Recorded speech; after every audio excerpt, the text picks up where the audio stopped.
Defense Secretary Lloyd Austin put his foot down when asked by Representative Matt Gaetz R-Fla on Wednesday what the military and critical race theory, a loosely defined term used by many conservatives to claim that liberals espouse the belief that America is fundamentally racist. "We do not teach critical race theory," Austin said at a House Armed Services Committee hearing about the Defense Department's proposed budget. "We don't embrace critical race theory, and I think that's a spurious conversation." Since President Joe Biden took office in January, Republicans have accused the military of becoming woke, an argument that has gained traction in conservative media since Fox News personality Tucker Carlson claimed in March that the Air Force's new maternity uniform was evidence that Biden wanted to make the U.S. military more feminine.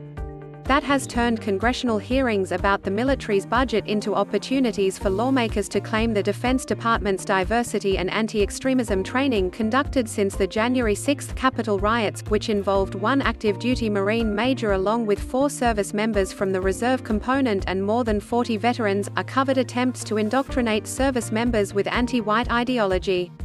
Senator Tom Cotton, R-Ark, recently claimed that he had heard reports of growing mistrust between the races and sexes where none existed just 6 months ago as a direct result of the anti-extremism and diversity training. Representative Jim Banks, R-Ind, lambasted Chief of Naval Operations ADM Mike Gilday last week for including the book How to Be an Antiracist by Ibram X Kendi on a voluntary reading list for sailors. On Wednesday, Gaetz said he has spoken to military officers who believe that Austin's anti-extremism stand-downs have hurt unit cohesion by causing troops to otherize one another. Gaetz also claimed that these officers are afraid to speak publicly out of fear of retribution. The congressman noted that U.S. Space Force Lt Col Matthew Lohmeyer had been fired for saying on a podcast while promoting his book that the military's diversity training is rooted in Marxism.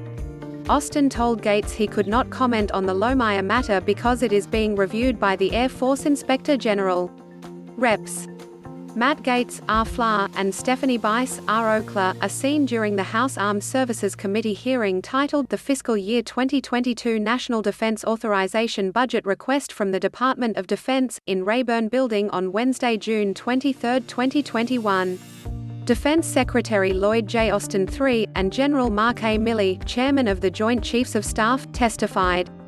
Photo by Tom Williams, CQ Roll Call via app images. "We are focused on extremist behaviors and not ideology, not people's thoughts, not people's political orientation," Austin said. "Behaviors are what we're focused on.